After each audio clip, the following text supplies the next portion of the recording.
farting on tape. Like my mic, it's so sensitive, and my farts are so loud that he got it like beautifully on a recording. Yeah. Oh yeah, no, this is definitely going in the podcast for sure. This was I our don't mind most at all. recent recording. Yeah. Liam did fart, and I said, "Did you just fucking fart on our podcast?" And I mean, you know, everyone does it. I wasn't trying to shame you, Liam, outside of the fact that you decided to do it while we were recording. I did, Liam, and I know you don't know this because you don't listen back to our content. I did cut it out. I cut it out because I thought it seemed so unprofessional that no one would want to hear it. I did keep it from. First of all, I don't know what the fuck you're talking about. Nothing unprofessional about that. Second of all, I like that you said, "Let it out." Farts just come, man. I don't know what you're talking about. They happen. Like well, I wasn't shaming you. It wasn't about shaming. We don't shame. Acts of God? Bold. Well, welcome to the... I'm so fucking thrown off. Hello, and welcome to Deep Cuts the Game, the movie trivia podcast where I give my 3 contestants 3 different movies, and they try to come up with the most random, minor, or obscure actors they can think of. The deeper the cut, the more points they get. I'm your host, Jeff Penn, and with me as always, the answer to the question, what's the worst thing that could happen? Alex Young. I mean, that's pretty good. I thought of that one last night as I was falling asleep, and I was like, oh, don't forget that one. That one's pretty good. I hope you wrote it down, because I'm rewatching Mad Men, and I just watched the episode where Kinsey had a great idea for the Telegram service, whatever, and then didn't write it down because he was too drunk, and then he was furious because he forgot it. I'm sure glad you remember that one, though, Jeff. Yeah. It's well, thanks. What's up with you, buddy? Not much. It's in the States, as we're recording this, it is Upfront Week. Not that affects really either of us, unless you're like big TV fans. But one of the things that got announced that I thought was cool is they're doing a remake of The Burbs as a show with Keke Palmer, which honestly sounds great. So my question to you, Jeff, is if you were a TV exec, what other specifically Tom Hanks movies do you think would make good or terrible TV series, either ongoing or limited? Let me give you terrible right now. I'll give you terrible off the top. I think you start with Philadelphia. Like, just what a fucking downer that one is. But I feel like it would just kind of be like an Angels in America, like the HBO limited series / play.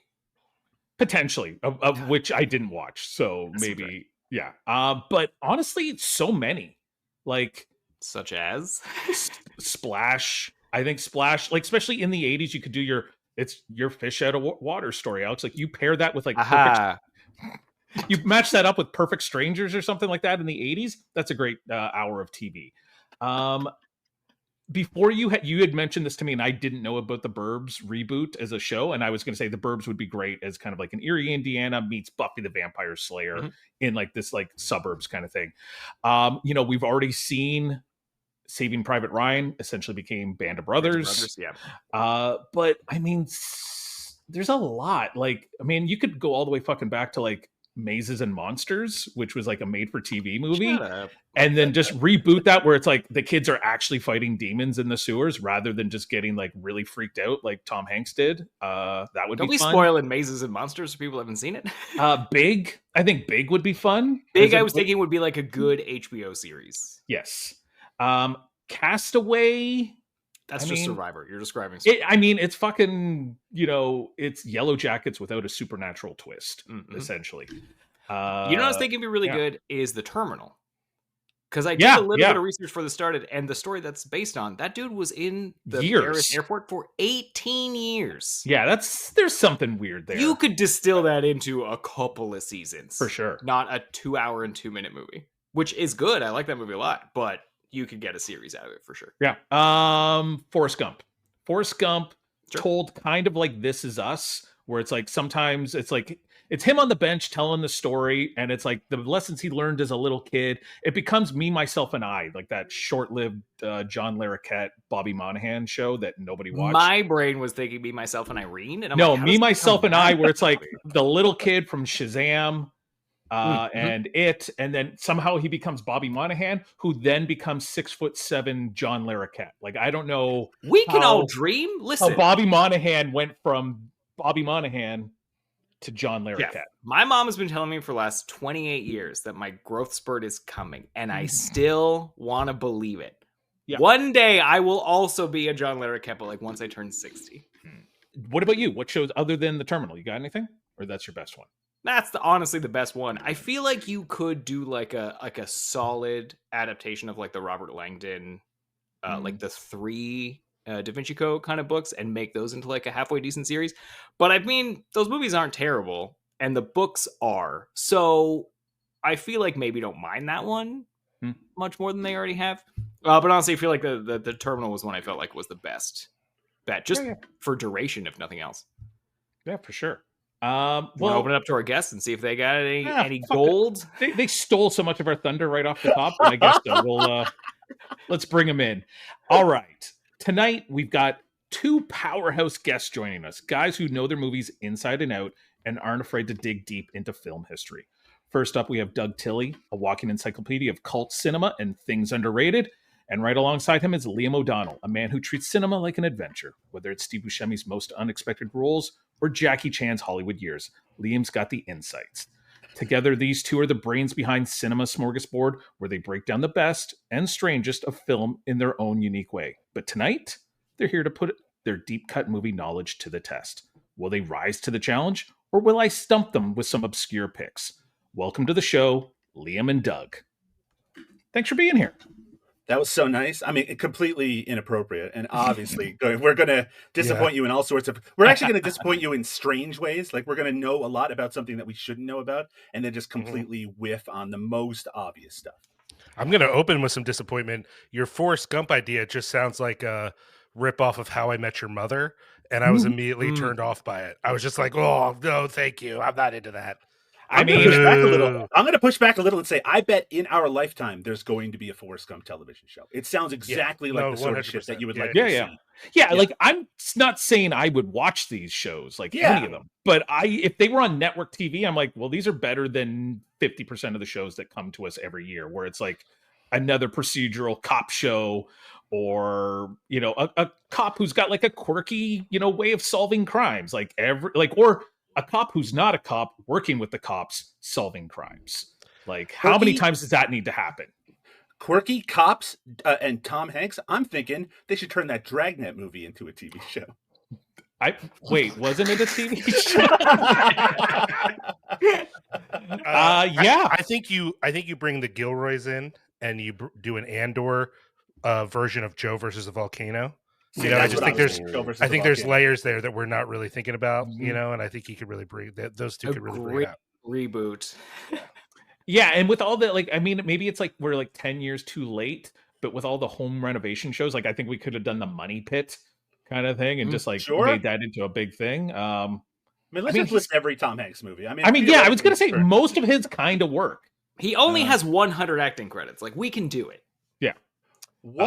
And this is the first moment of this podcast where I'm going to be like, do you remember what the name of this is? It's not Jupiter Ascending. What's the other Wachowski one where he played like multiple roles? Cloud Atlas. Cloud Atlas. Now that would probably be a terrible television series, but especially because there's already some racially sensitive stuff in there. But hey, it's sweeping, right?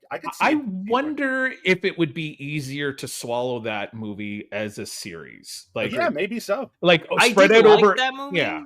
But it is a lot. It is a lot. I had the benefit of like seeing it at the festival where you're like really locked in. I feel like if I saw it at home, I'd like maybe pull my phone out and then have no I was idea like, what was thank happening. you. Like, give Keith David all the awards. He's so great. How great was it to see him in like a serious major role in a major motion picture? But when it was over, I was like, I love Keith David. I'm not sure about. In fact, the other person I loved in that is Hugh Grant, who does some really interesting things.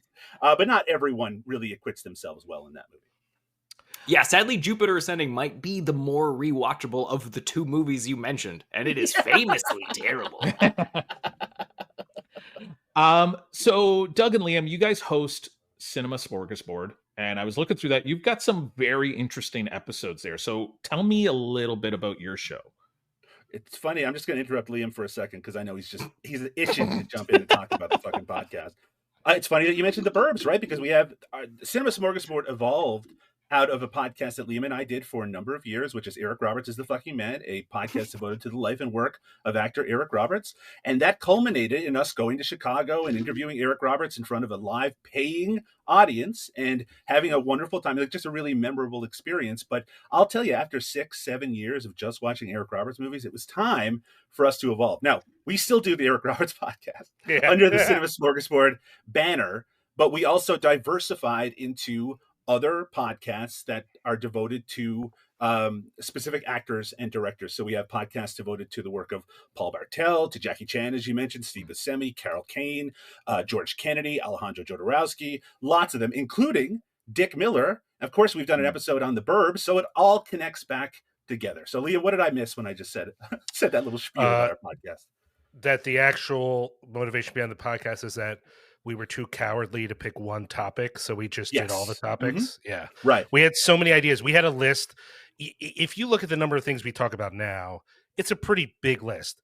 I feel like, Doug, when we first started kicking back ideas of what we should do next, it was like 3 times as long. Like, we had to whittle down the number of ideas we had of like, we could do so many, we could do that, we could do this. As we just said with Tom Hanks, there's so many actors, right? There's so many actors and directors. It would be fun just to go through their entire filmographies. And that is a difficult thing. Like, on our Carol Kane podcast, we're doing it chronologically, starting from the beginning of their career, watching every movie, every TV project, every commercial she's been a part of. We're just trying to make so what I'm getting at, and listeners have already kind of tuned into this, we decided to turn one unpopular podcast into basically 8 and 9 unpopular podcasts. Yeah, 100%. Just picking topics that no one could ever possibly care about, and then devoting the rest of our lives to it, because that is something that I find personally amusing.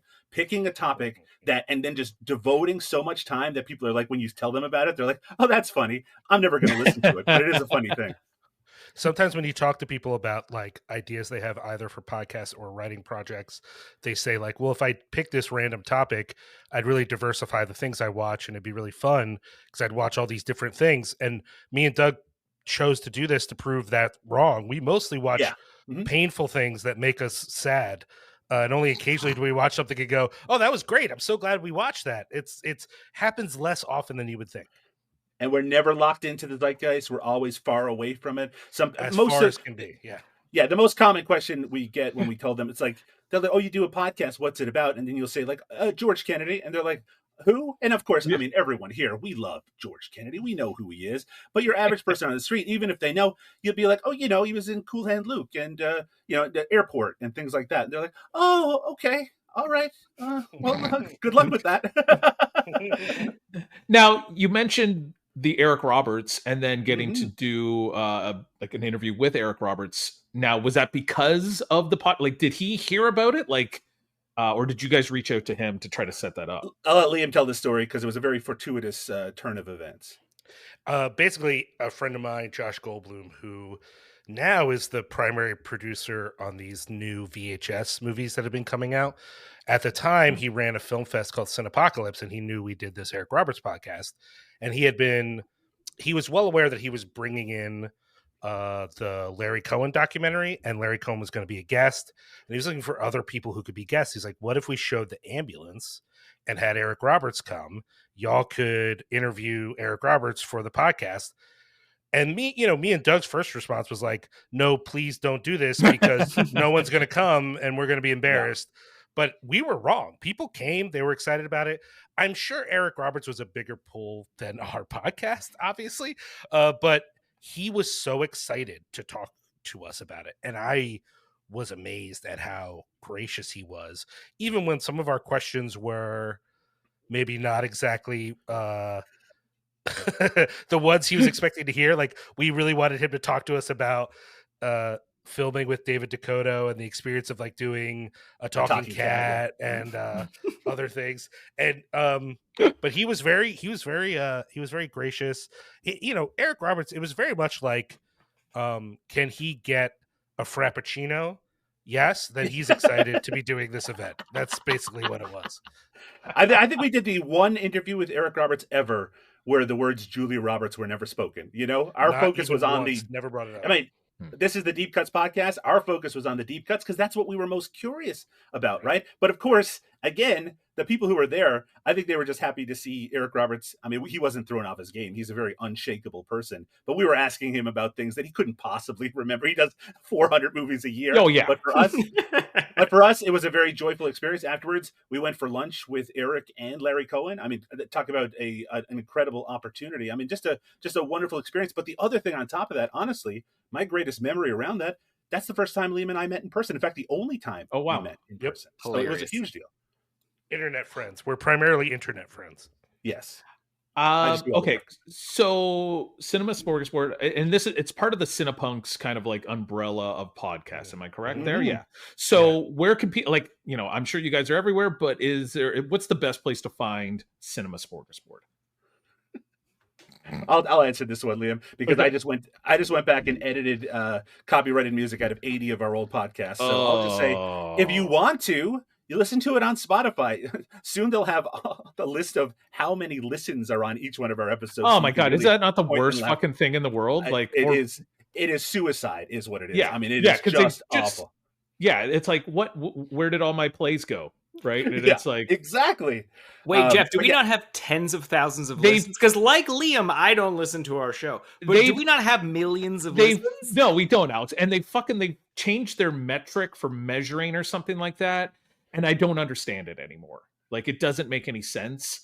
It's never really made sense because, like, the two places I kind of go to look at our numbers are Spotify and Apple. Like, those are kind of our two big ones, and they don't talk to each other. So, like, Spotify says, "Here's your listens on all platforms," and it'll be less than when I go to Apple. Then Apple says I have on Apple, and I'm like, "Well, how can you say I only have 45 listens on all platforms when Apple's saying I have 107?" Like, it doesn't make any sense, is right? It all so Spotify platforms, though, is it just the Spotify? Maybe I think it's just Spotify platforms, and then it doesn't talk to like the 900 other places where some, like, I've gotten text from a friend. He's like, "Hey, I was listening to it on some," and I was like, what the fuck platform is that? Like, I didn't. So they're just scraping data and throwing it up on their own fucking site. So. It's a goddamn nightmare is what it is. But yes, please listen to us on Spotify. No, I mean, we're on all of the podcast providers you would think we would be. You can always subscribe to all of the Cinepunx podcasts over at cinepunx.com. But if you want to see Cinema Smorgasbord, all those podcasts that we were talking about devoted to Jackie Chan, Carol Kane, whatever, all in one big feed or separated into individual shows, that's over at cinemasmorgasbord.com. You can also find us on the major social media platforms, the ones that are not necessarily overtaken by Nazis. And we had some people under that umbrella. We had the Carnage Report on with us a couple months ago with Nick and Julie, I believe it was. Yeah. So and they diverted us back to you. So it's all coming full circle. That makes me happy. We're gonna play a game of deep cuts. And I'm going to say this is going to be an interesting one because what I do beforehand is I reach out to our guests and I'm like, tell me some of your favorite movies. I think I need to reword that, Alex. I need to send, like, it needs to be something like, tell me your guilty pleasure movies, or tell me the movies that you've watched 100 times. Because often, Alex, what's your favorite movie? Right now, I mean, my favorite movie, the best movie I've ever seen. You're asking me my favorite movie, so Face Off, obviously. Okay. See, that might work, but sometimes when I ask people that question, Armageddon is up there and it's deep. What I get is I get answers from Liam and Doug where I'm like, "What the fuck movies are these?" It was a real problem because you sent us to tell us our top 10 movies, and then I listened to episodes afterwards, and I'm like, oh, we fucked up so bad. So we should have picked more accessible movies that we would actually know. Yeah, we're High and Low, which is amazing, but like, name me one person in High and Low. There are definitely movies on my list where I don't know the name of a single actor in the movie. I just like the movie a lot.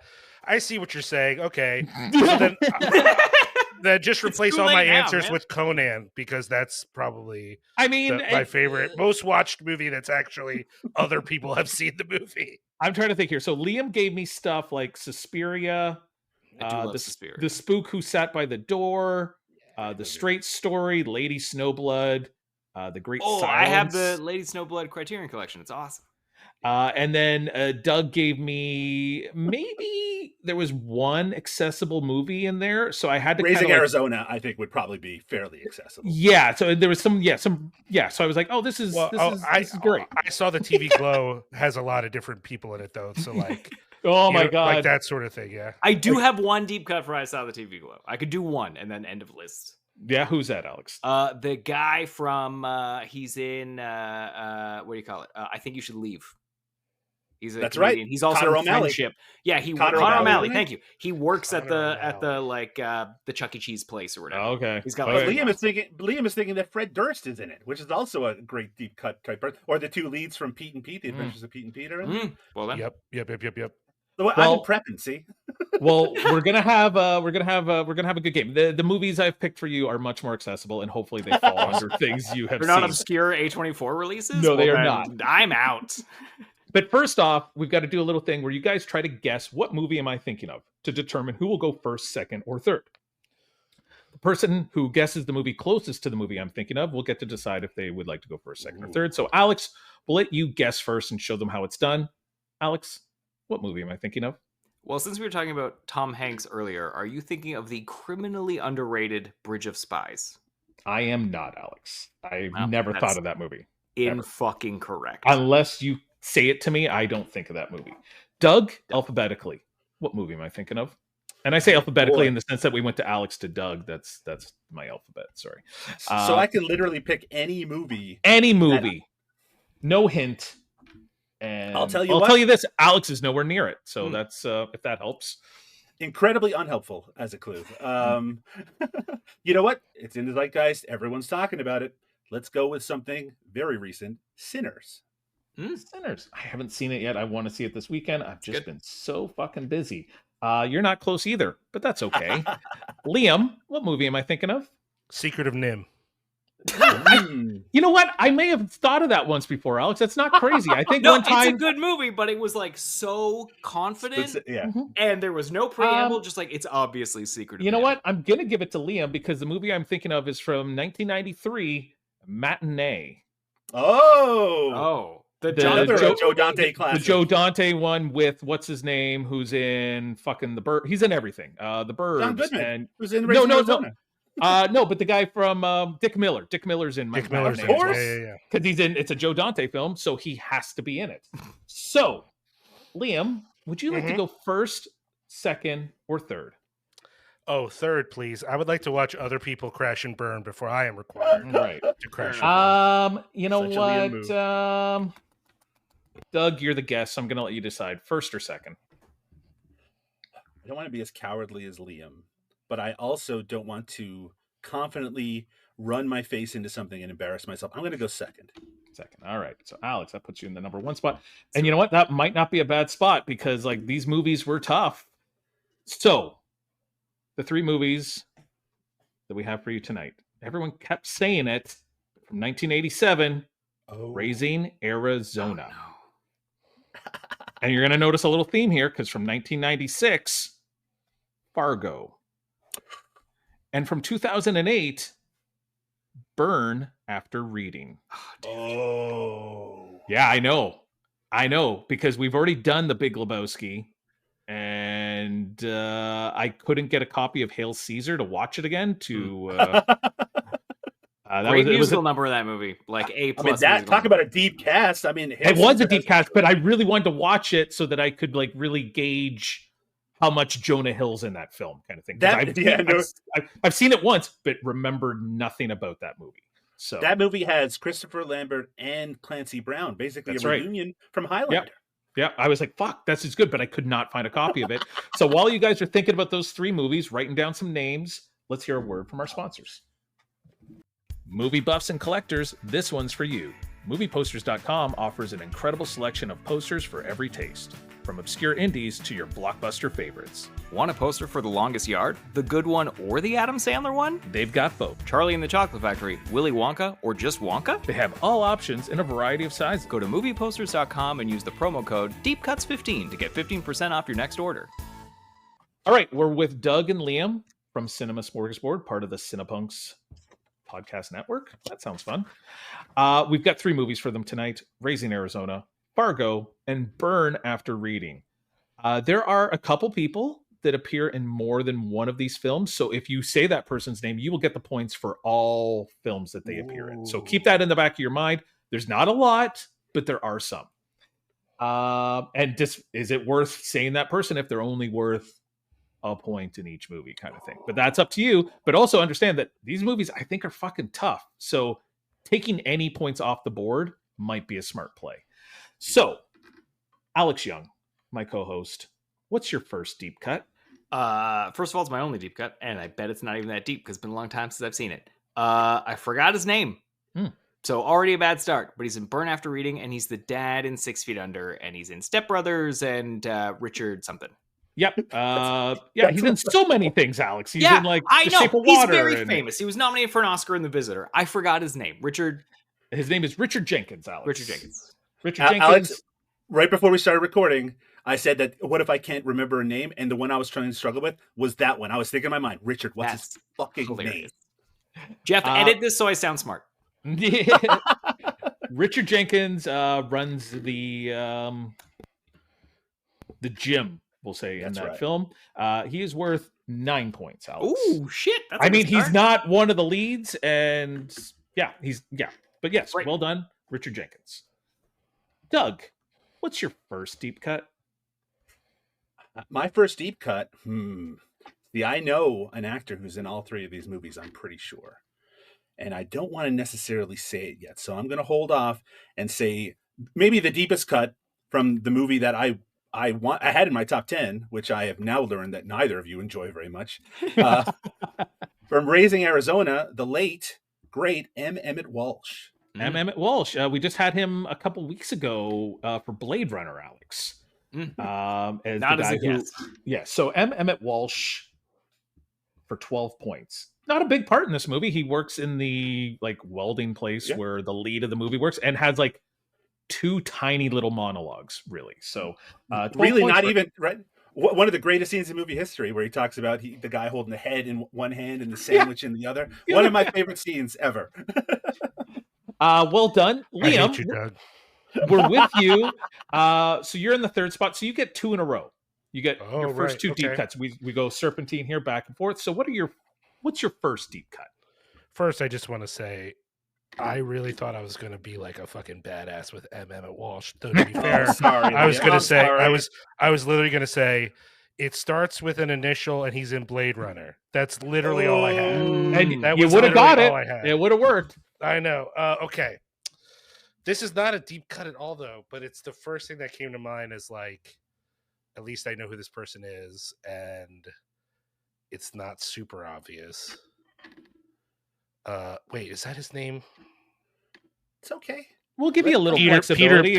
Peter Stormare? Is that his name? Yeah, that's right. From Fargo, Peter Stormare. Yeah. He's worth 5 points. Yeah, that makes sense. I mean, famously putting someone in the wood chipper. So well done. So that's your first one. What's your second deep cut, Liam? I can't believe I'm already bad at this game, and it's really frustrating.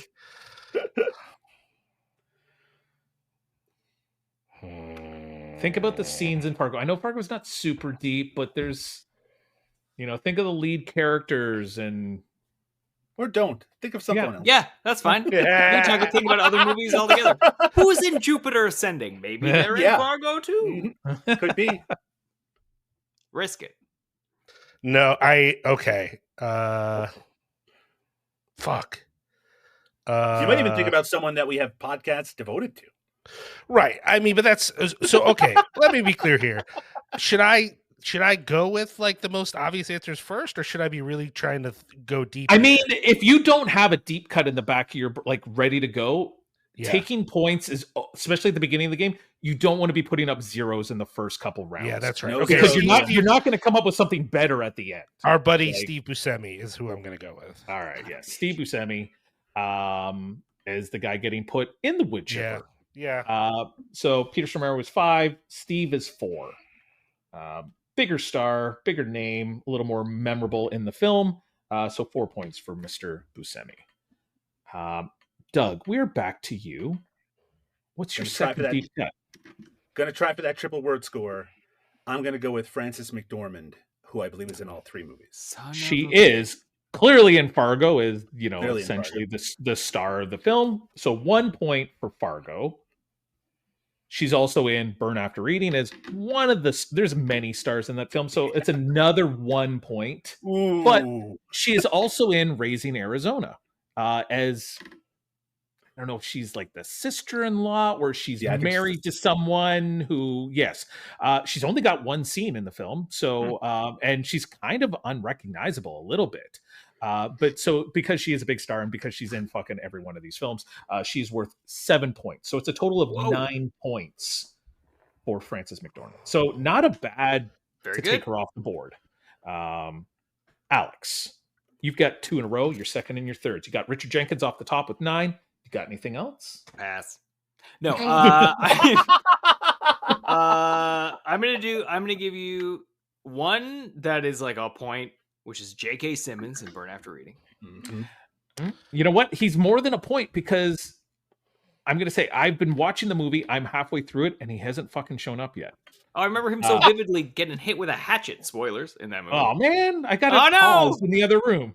No, so J.K. Simmons is worth 8 points, Alex. Wow, that's wild. Great. I mean, he's about that. Yeah, he's pretty far down in the credits, and like I said, I'm halfway through the movie and I haven't gotten there. And maybe he'll show up and I'll be like, "Oh fuck, J.K. Simmons, this is really good." But yeah, 8 points, not bad, Alex. What's your third deep cut? Here comes an absolute shot in the dark. In any 3 of these movies, does Sam Raimi have a cameo? Ooh, an excellent question. That is a great guess. That's a good guess. Great guess, me. He does not. Fuck. Good try, though. Good try, Alex. What if I gave you other Coen Brothers movies that he does have cameos in? Do I get any points for that? No, I'm afraid not, my friend. Hudson Proxy. Miller's Crossing. Thank you, Miller's Crossing. I'm like, I was almost going to do Miller's Crossing, but there wasn't enough people in it. Doug, we're back to you. You're off to a good start here. You got Emmett Walsh and you got Frances McDormand. What's your third deep cut? So this is a tricky one, Jeff. And it also, my heart caught in my throat when Alex started saying Sam Raimi. I think I know where you're going. Where you're going. Now, I will tell you this. The rule is this. As long as they are listed on IMDb as being in the film, and that could be uncredited or something like that, I will give you points for it. Then I'm going to go with Bruce Campbell for Fargo. I thought you were. He is. He's on the TV in the cabin on some. Is it even a real? Is it a real soap opera that he's in? It was a real soap opera. He was on. I think it was after The Evil Dead, but before obviously everything. Yeah, and it's blurry. You can't even really tell it's him. I think you can kind of hear his face. It's all staticky. You can hear his face. Yeah, so I thought, when you mentioned that Alex, you were worried that Alex was going to take it from you. But yes, Bruce Campbell in Fargo for 12 points. Well done. Well done. Right. Well done. Liam, you're doing okay. You've taken the 2 kidnappers from Fargo. Yeah. What's your third deep cut? I mean, now I feel like I'm just going to take the obvious people until I remember the names of some of the less obvious people. And so I can't think about Raising Arizona without remembering that John Goodman is in it. He is, and he's the reason I thought A Matinee is the movie that I was thinking of tonight. Mm-hmm. So yes, John Goodman for 4 points. Hold on 1 second. Let's give a little halfway point breakdown here. Liam, you've got 13. Alex, you have 17. Ooh, that's higher than expected. And Doug, you have 33. So you are running away with it. I don't want to tell you how to play the game. It's all up to you. But I would have my strategy at this point, especially seeing the way these 2 are playing against you. But before we get back to you, Doug, Liam, what's your fourth deep cut?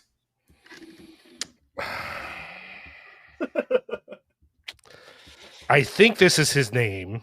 He's in Raising Arizona. I might be wrong.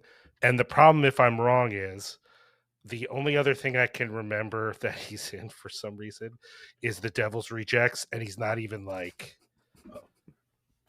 William Forsythe. Is it William Forsythe? Well done. Okay. Yeah. Okay. Yep. The reason I was cautious is not because that face I see with Raising Arizona. It was me going, is that William Forsythe or is he this other guy? And I always get this is what's more common for me is like that's a very memorable name. but I might forget which person I'm thinking of is that name. Is that weird? Is that a weird thing to admit? But that's just how it is. So yeah, okay, good. I'm about to ask a question about him that like 100% is something my mom would say. Right. What do I know him as a villain in? Well, this. Yeah, but like Dick Tracy. Maybe Dick Tracy. Maybe like he was he played. I believe he played Al Capone on the Untouchables TV series that ran for a long time in the 90s. Boy, Yeah, talking I could about see deep that. cuts. Holy hell. Yeah, he's got that kind of like square face with like you could put a scar on him nicely. Alex, you know what he reminds me of? Michael Cudlitz, but like 15 years older. Was he one of the villains in Stone Cold? Because it's Lance Henriksen, isn't he the other guy? Or am I thinking of a different biker movie? Anyway. I mean, he always plays the bad guy. I recently saw him in Stone Cold. Yeah, I think that's right. Yeah, I think he's in Stone Cold. He's worth more than John Goodman because they have equal screen time, but it was a lot harder to get to who he was than it was John Goodman. I think most people would forget that there was another guy in Raising Arizona. Like there's two buddies. So you're doing good here. You're pulling the buddy villains very nicely. You got Peter Stormare and Steve Buscemi, John Goodman and William Forsythe for 7 points. That's not once you get one, it's easy to get the second one. These are easy people to remember though. Once we get past this, I'm kind of lost. I mean, you only need 2 more, so we'll see what you got. But right now we're going to Doug with your 4th deep cut. Now, Jeff, this is an actor that if you have not seen J.K. Simmons in Burn After Reading, you might also not have seen this actor. All right. Maybe I haven't got to them yet. Okay. Right. Because I think actually Alex may have been a little bit, I think he might have been mixing up scenes in Burn After Reading. We see J.K. Simmons really very isolated scenes near the end, but he's paired up with David Rash, the actor who played Sledgehammer on the TV show from the 80s. Yep. And he's actually in the opening of the film as well. While somebody is being fired. He is the one firing them. He's like the head of the CIA or something like that. David Rash, yes, Sledgehammer. I always remember him in from when I was a kid. And for our listeners who are like, what the fuck is Sledgehammer? It was a TV show where I believe at some point he catches a bullet between his teeth. Does that ring a bell to anyone? That's the only thing I remember about that. He had a giant gun. And at some point, someone shoots him, and he catches. It was almost like a Dragnet comedy cop show, right? Like very much so. Yeah, it's less kind of like overtly goofy than like Police Squad, but definitely in that sight gag mold. But people would know him now. He was in Succession. I was going to say he was in Succession. He was one of In the Loop as well. Logan's hired guns kind of thing, kind of blondish hair. So yeah, David Rash. Sorry, did I tell you how many points he was worth? I don't know if I did. He's worth 12 points. Very good. So very good. Yeah. So well done, Alex. You struck out with your Sam Raimi. What do you got? Well, first thing I got is Sledgehammer is also Ride at Wonderland. I don't know if it still is. They play 45 seconds of Peter Gabriel's Sledgehammer on a fucking loop. And if that line is 90 minutes long, you're going to kill yourself. It's awful. What is this? Fucking Jollibee? For real. Good callback to my jokes. Yes. So now that I've wasted time, here comes the stars of some Coen Brothers movies. All right. So I'm going to go with Holly Hunter. Okay. For 1 point. Yep. 1 point. Should she not be 2 points at least? I mean, the lead is sometimes people get the same amount of points. In movies. Okay, fair enough. All right, then that's I'm just saying, yes, no, there's another person who's also going to get 1 point, Alex. But... also, sorry, Kevin, for arguing about the points. And Brad Pitt. Brad Pitt for Burn After Reading. I think I've got him down as 1 point as well, listen, Alex. I'm just trying to put points on the board here, Jeff.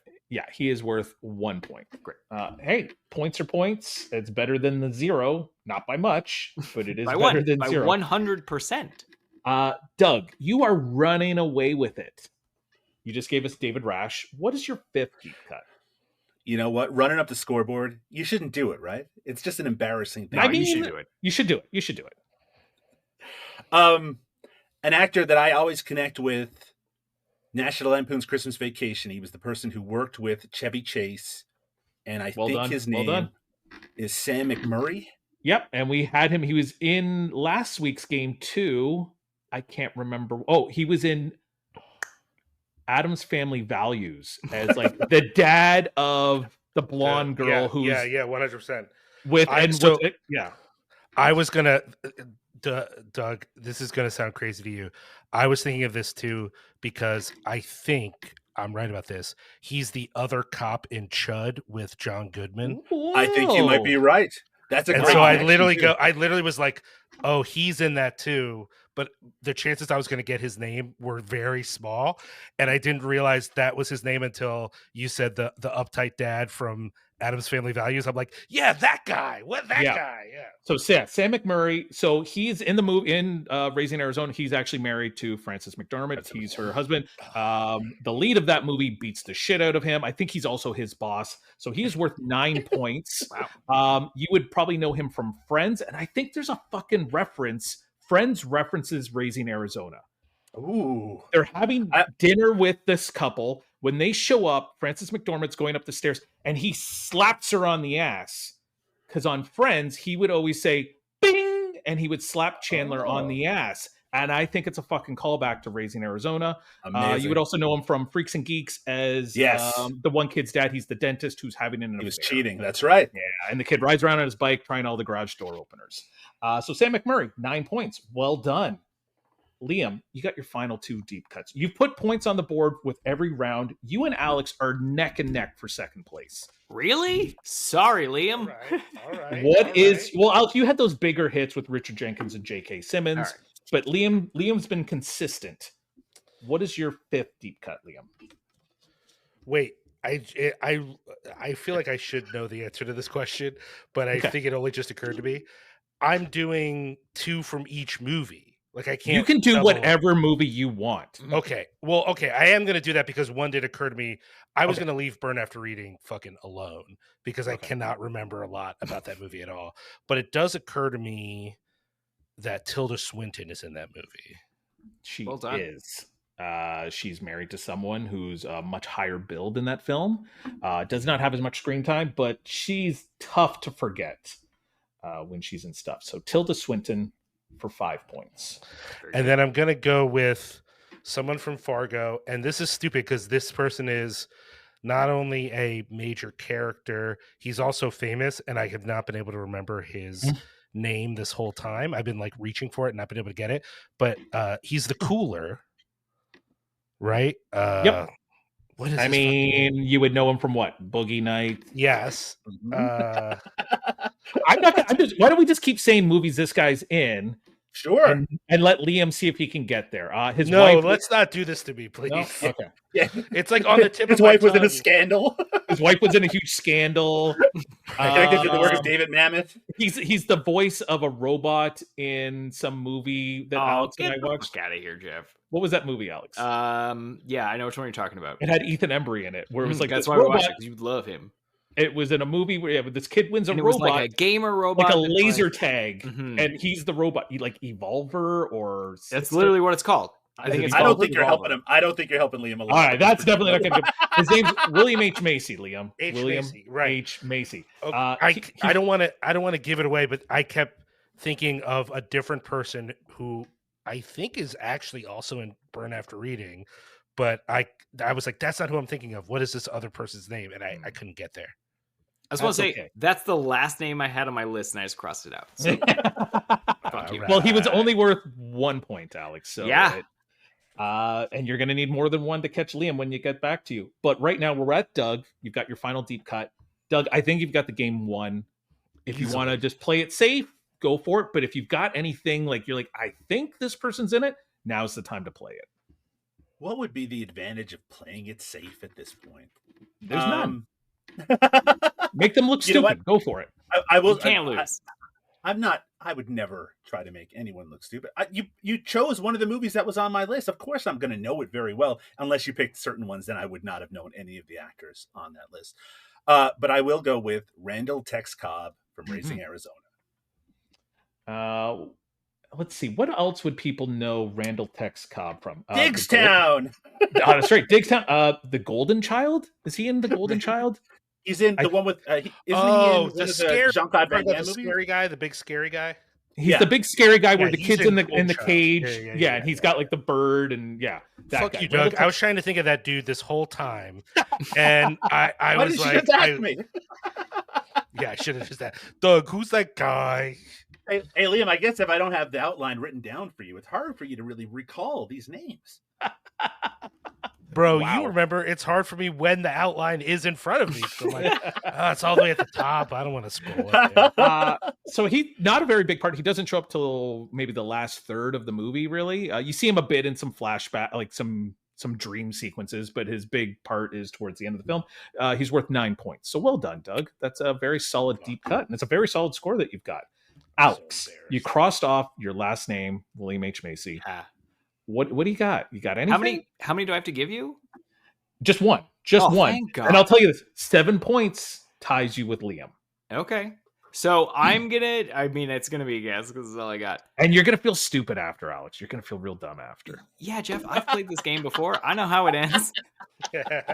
In just depression and self-loathing. Are the Coen brothers in any of these movies? They are not. Alex. Oh, get out! Are you serious? Not a single one of them in one scene? There's no Coen brothers. I'm sorry.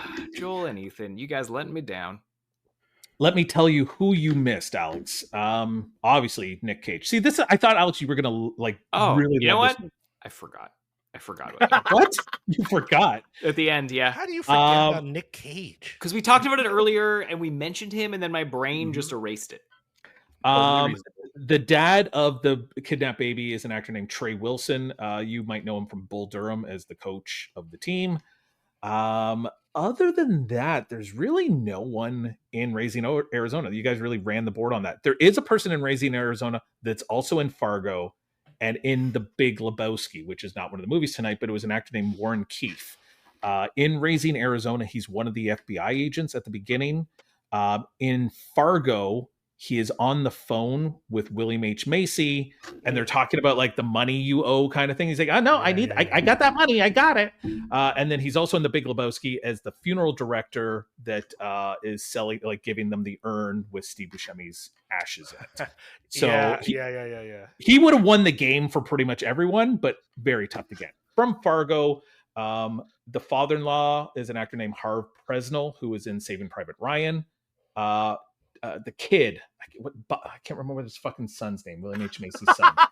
What his name is in the movie, but his real name is Tony Denman, and he was in the fucking horrible movie Sorority Boys. Let's see, Alex, the one that you should have got was John Carroll Lynch. Oh, which one's he?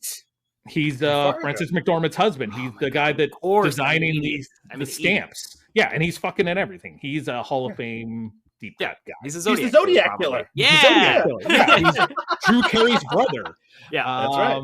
And then the other big one, right next to Bruce Campbell, I had at some point, Steve Buscemi goes to see a concert, like a show at like a casino, and it's Jose Feliciano, and he is credited as actually being in the fucking movie. Burn After Reading, George Clooney, Alex, would have got you a point. I literally forgot he was in that movie. I thought it was just Brad Pitt. John Malkovich is in the movie. Say John Malkovich. I kept trying to say John Malkovich for William H. Macy, and I was like, no, that's not right. And then George Clooney's wife is played by an actress named Elizabeth Marvel from things like True Grit. J.K. Simmons, obviously. And then from The Big Bang Theory, Stuart, the comic book store guy, Kevin Sussman. And then two very obscure, almost a deep cut Hall of Famer, Jeffrey DeMunn. Plays a cosmetic what is it? It's like a surgeon? What do you call those? Like a cosmetic surgeon, because Frances McDormand wants to get a bunch of like body alterations done. That's why she wants the money. He's the doctor, and then she keeps going to see the same comedy movie. She goes out on blind dates with losers, like to see if they have a sense of humor, and it's some phony movie. And the movie stars Dermot Mulroney. Wow. For whatever reason. So he is in Burn After Reading in a fake movie. So he would have been worth like 15 points. Yeah. Well, no one would remember that because nobody's fucking watched this movie since it fucking came out. I want to point out that I own this movie on DVD and I never opened the DVD. I've got it once. Yeah. It's got still got the Best Buy $9.99 sticker on it. So I do have a section on my physical media shelf of like factory sealed, and it is disappointingly getting longer. Some of them I've seen, and then I just like went out and grabbed it, but there is a list that is growing embarrassingly long. Yeah. Well, we've got two very close final scores. Alex, 19. Liam, 26. So close. But hey, I can't believe I got 26. That's crazy. But Doug, 63 points. Well done. Well done. So the winner gets to not decide, but you get to recommend a future guest. Is there anyone from your vast network of podcasters, or maybe a celebrity that you're like, oh, they would be great at this? Eric Roberts, perhaps. But anyone you think might be a fun person to get on Deep Cuts the Game. I'm not sure Eric Roberts could remember most of the actors in the movie he made yesterday. And we love Eric, obviously, but I don't know if this would be a strong point. You know, I'm going to make a recommendation for is our Jodorowsky co-host, Julia Marquesi, who is a wonderful podcaster and is a wonderful director in her own right. I think she would be terrific on the show. All right, great. I'll touch base with you and maybe find a way of reaching out to her. Thank you very much. Now, we've talked about your podcast, Cinema Smorgasbord, which can be found everywhere. Any exciting episodes coming up in the next couple of weeks for our listeners? You guys will be airing, what's today, the 14th, 15th, 16th? I don't know. Well, you'll be on like the 31st, I think this episode will knock up. So I don't know how far in advance you know your schedule, but you got anything good coming up? Normally Doug would know exactly, and right now it's one of those few times where we are behind, so he doesn't know what's coming out around that time. It's true. It's because I've been visiting family in Newfoundland. We burned through our pre-recorded stuff because I prefer to be at home using my regular setup. However, Liam and I are going to have to record another episode before the end of this week to get out for Monday, because I am, as Liam knows, obsessive about getting the podcast out every single Monday. So one way or another, listeners, you go on a Monday, you'll find a podcast. It might be really fucking terrible, but it's going to be. Well, there's a good thing to know that if you're new to their show, there's probably a lot of episodes to get caught up on in case there is not a new episode there. So for our listeners, it's all going to be new to them. So that's great. And once again, they can find you on most non-Nazi affiliated social medias. So that's good. Under Cinema Smorgasbord, I'm assuming, or Cinepunx. There's one Nazi-affiliated social media that we are still have an account on, and you can find us on that at Cinema Smorg, S-M-O-R-G. Hey, it's a long name, but you can find us over at Blue Sky at Cinema Smorgasbord, all one word, or on Facebook under Cinema Smorgasbord. Just do a search for it. Perfect. Love it. Alex, what's coming up with you, buddy? Not much. You can find me on Letterboxd, Instagram, all their social media at the Alex Young. Goodreads, I'm on there too. Find out what I'm reading. I was going to make a Goodreads joke. I had a Goodreads joke written down for tonight, and I was like, I'm going to use this other one, so I'll save that for another time. Great. Are we making fun of my literacy? How dare you? It's Goodreads. Storygraph is right there. Come on, man. You're right. I should be using Storygraph, and I should be. What's the other one that is better for audiobooks that supports your local? It's like Libre.fm or something. I'll look it up and I'll have it for next time. Yeah, that's right. I'll include that next time. Do any of you guys follow there's like a Seinfeld, like modern Seinfeld, like social media thing where the guy just posts ideas for Seinfeld episodes? Yeah, absolutely. And there's one, it's like Jerry doesn't like that his girlfriend claims she's well read, but then finds out it's all audiobooks. I was like, yeah, that fits. I'll tell you, while you guys are trying to think of the name of that social network, I would think if you have a fetish for people struggling to remember things, this is a podcast that you've got to listen to, right? You just got to, you're going to be aroused. Hearing people struggle, like, I can't think of it. Some guys at home just like, that is so hot. That is so hot. Listening to people not be able to work their brains. Speaking of not being able to work their brains, the William Forsythe that I was trying to think of was actually William Sadler, which is where I was wrong, and it was Die Hard 2. I think William Sadler in Die Hard 2. That's what my brain. William Sadler did work with John Goodman as well, as he was on Roseanne every once in a while as the guy who had a stutter. He was also deaf and Bill and Ted's number 2. And I think he was a president in an Iron Man movie. Alex, maybe Iron Man 3. Yes, Iron Man 3, I think. Yeah. And memorably with in the Jenna Ortega as his daughter. All right, so this is the part of the show where Alex sends me an outro. I have to read it sight unseen. Is there any direction for tonight, Alex? Of course. I know you're having trouble coming up with this. I got a good one for you. Okay. So it's a little bit long, so don't be super slow where this character might be slow. But basically, I want you are pitching a series adaptation of the Tom Hanks classic Bachelor Party. But it is a terrible pitch, and you are not confident about it at all. Go. I was really worried you were going to make me do like a Forrest Gump. No, my like God, that. not in a million years. Come on, Alex, no, like If you were nervous, you might be reading it really slowly. But All right. don't do that, is what I mean. All right. So you want me to read it as though I'm not confident? Yes. I can do that. Great. All right. You're going to have to dig deep on that one. Okay. Listen up, sharks. Okay, just kidding. I know network execs. Just a little joke to break the ice. Oh, okay. What if the cinematic masterpiece and cult classic Bachelor Party and stretched into multiple seasons? You know how everyone's favorite hangover movie is always the most recent one? It'd be like that. He'll get married in the morning if he makes it through the night, but in our case, it's 18 nights a season. I don't think we can get Tom Hanks, but maybe Chet? To find out more, be sure to follow Deep Cuts anywhere you get your podcasts. Thanks for listening, and get ready to party. T to Bachelor Party? That's how you write a stutter, like to Bachelor Party. Read more books, Jeff. Get on Goodreads, man. Come on, man. Bachelor Party? Okay, sorry. I'm going to read that last line again so people get what you were going for. Thanks for listening, and get ready to party to Bachelor Party. Yeah. Thanks, everyone. Have a great night. Bye.